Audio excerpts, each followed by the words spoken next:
Well, 2020's been here for a while and I need to make more videos, so might as well show off. Yes, that's 4 of the Walgreens exclusive Danny Moonstar, plus we got the new thing still in the packaging. I usually don't do shit like this, like scout like buy them up, but as I was running around to checking out Walgreens one day, the 7th one I hit, jackpot. There was 3 of them, and I found one already a week before, so I knew I wasn't going to get another opportunity, so I just bought them up, especially since you need 3 to get all 3 of them, Danny Moonstar, Karma, and Wolfsbane, but I just haven't been able to take them out of the package yet. But is this all I've got so far? No. Observe.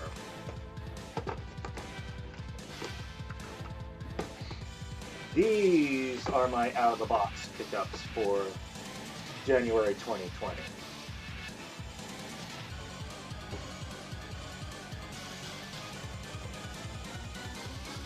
Alright, now we're zoomed in some so we can begin. My first pickup, I literally bought this off eBay. It was like right on New Year's. We got Ilyana Rasputin, Magic.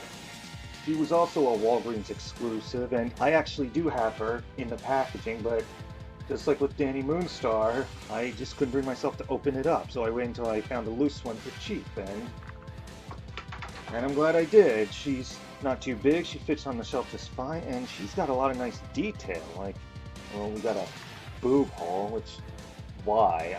I don't get it. I mean, Power Girl is really the only character I can think of that can really rock the boob hole. Just saying. Anyways, you got nice textures for the right arm, got the spikes, got a little like Valkyrie-like headdress, and got the sword, and like, this belt with paint detail, and it moves around.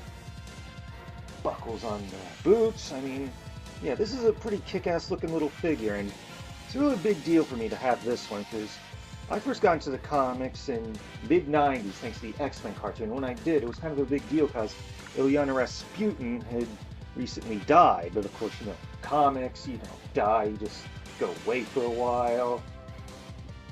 So now, Ilyana Rasputin, they were all crying over her when I first started getting into comics, but now, got her, she's on my shelf, and she looks pretty damn cool. It does come with some, oh, right here. It comes with like energy effects, an extra hand, and a different sword, but I like the setup right here. I mean, she looks pretty freaking badass. Weird attention-drawing boob hole and all. Alright, next up is Crimson Dynamo. He's actually not from the Marvel Legends line. He's from an Iron Man toy line released right after the second movie, and this is Crimson Dynamo 6 from the comics. I know there's an upcoming one, like the Build-A-Figure from the Black Widow line, which is Crimson Dynamo 8, but you'd think they'd have Crimson Dynamo 5 by now, because fans consider that one the definitive Crimson Dynamo, or hell, just piss off all the incels still lying about Captain Marvel, still insisting like the box office numbers were fake, have the 13th Crimson Dynamo, the one that's a chick. But, oh well, this guy looks pretty cool, and he's not going to take up as much shelf space as the upcoming Build-A-Figure one. And normally this guy would fetch a ridiculous price, like $70 loose, $150 even in the package, but I was able to snag this guy up to $27, so I had to have him. I had to have Crimson Dynamo along with Mandarin. And this was like back in the early days, like when Hasbro had only had the Marvel license for a few years, so he's not the biggest figure, he doesn't scale perfectly. I mean, look, here's Iron Man Mark 43, Age of Ultron. It's like Crimson Dynamo's usually supposed to be bigger. Derp! Anyway, it's not too bad, but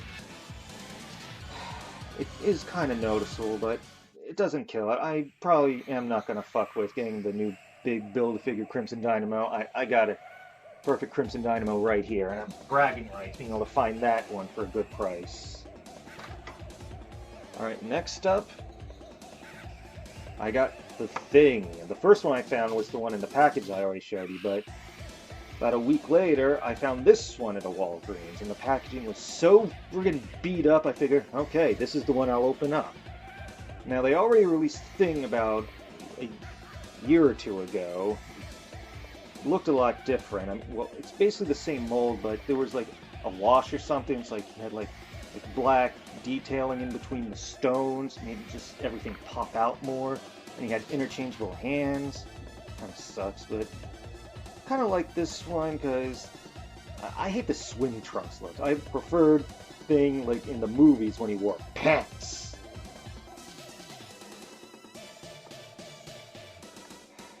But still, this one and the last one are the best looking Thing figures out there, bar none. And I got a little Fantastic Four belt to spice things up, so it's good. I mean, look at this mug.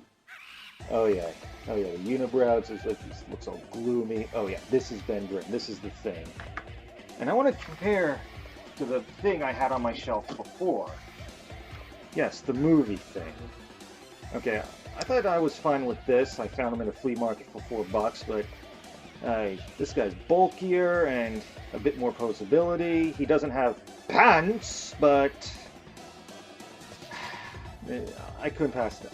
And of course, the Walgreens one from a year or two ago is like ridiculous expensive now. So this is a perfect alternative, and he looks really great on my show. I just wish we had swappable hands for him. That's my only real complaint. And since I got a new Thing, I had to get a better Mr. Fantastic. Unfortunately, I don't really care for the one that came out in this set. Because it's like, what? This is like stretchy fingers, really? That's all you got? I would much rather have the... and Wolverine just won't stand up. I'll get to him in a minute. Yeah, the one from the aforementioned previous Walgreens exclusive set, that's also getting expensive, like over $50. I have stretchy arms, I'd much rather have that. So I picked up the original Toy Biz Marvel Legends Mr. Fantastic. He's got like stretchy arms, like large hand, and it's like, it's hammer time. You want me to put the hammer down? You want me to put the hammer down? Yeah. Kind of looks out of place among all these other ones I got, because like Crimson Dynamo, no wait, Crimson Dynamo was still Hasbro. This is back in the Toy Biz days. Kind of a radically different animal, but maybe I can get that aforementioned Walgreens exclusive Mr. Fantastic one day, but for now, this guy will do. I mean, he's stretchy hands and everything, yeah. He's awkward. Okay, come on, people, work with me. Sorry, Penguin. Alright, next up, we got Jean, Wolverine, and Cyclops from that 3-pack, that X-Men Love Triangle pack. I actually found this at a local comic shop. He said he had ordered 6, but by the time I got there, he had only this one left, and really, gave me a little discount, $55. I knew that was the best deal I was ever going to get, so even though I was kind of watching my money at that point, I took it. Start with Wolverine. Okay, he's got some swappable heads. I left them in a bag. Hang on.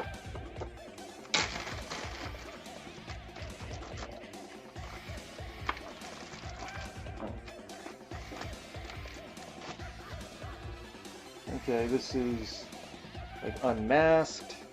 This is battle damaged. But I just prefer him just in straight up old school costume. And the claws are kind of messed up, but it looks a lot better than the last Wolverine figure I had, and I'll show you that in a minute. Anyway, move his arms forward and back. A lot of great posability. And I just like the sculpt for the head. It just looks mean, and it's nice and detailed, and ready to rip you to shreds. He also comes with, you probably already know, you can swap out these hands for ones with bone claws if you want to really go mid-90s. But there's one thing I don't like about this one that they took away from previous versions. Okay, this is the previous Wolverine I had from years ago. As you can see, the claws look more realistic on the new one. They look less ridiculously long and flimsy. But look real close at the old one. See how you can like bend the toes? This new one doesn't have that, so if you want him crouched and getting down low, it's really hard to get him to stand on his own. You have to have another figure behind him so he doesn't fall over, which is vexing. But other than that, overall, I do prefer this new Wolverine.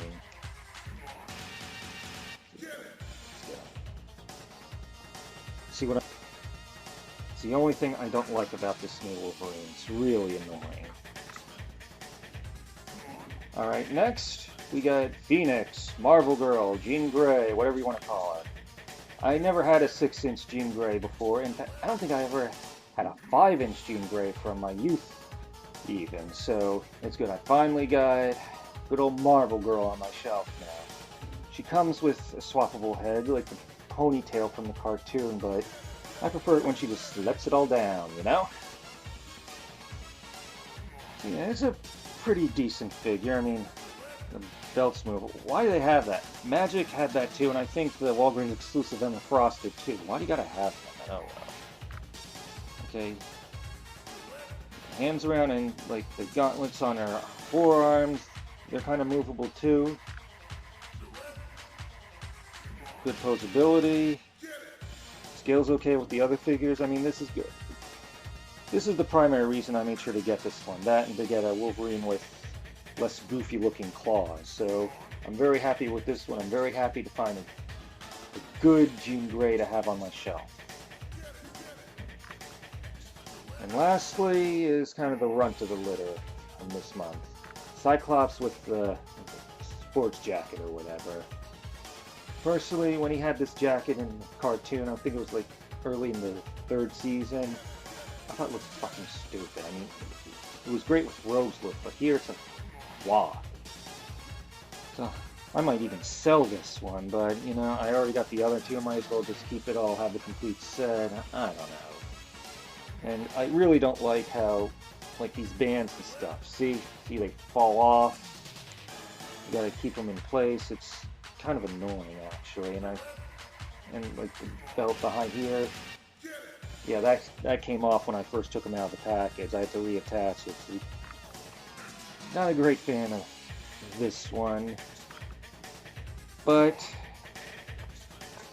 he does come with some unmasked swappable heads, which is good. Even if I do sell this Cyclops, I'd keep these because I can use them with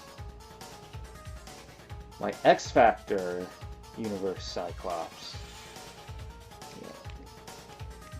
Take that out and compare. Yeah, this is the Cyclops I'm going to keep on my shelf because he just looks cooler, you know? But if I wanted to, I could swap these heads onto this one. And about the same height, but yeah, this one screams kind of like 90s cartoon nostalgia, but this screams, you know, nostalgia for an era around when I was a little kid before I even got into comics. Like, nostalgia for a bygone era I didn't get to experience until later. So yeah, that's it. These are my acquisitions for January 2020. And as I'm filming this, I've already got some for February 2020. And when February's over, I'll probably post a review for those too. Thanks for watching, guys.